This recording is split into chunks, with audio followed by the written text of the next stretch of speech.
చిరకాలము నాతో ఉంటానని క్షణమైనా వీడిపోలేదని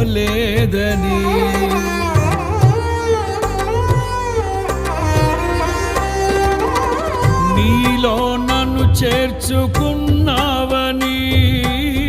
తండ్రితో ఏకమై ఉన్నామని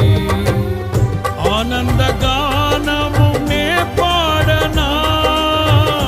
ఆనందగా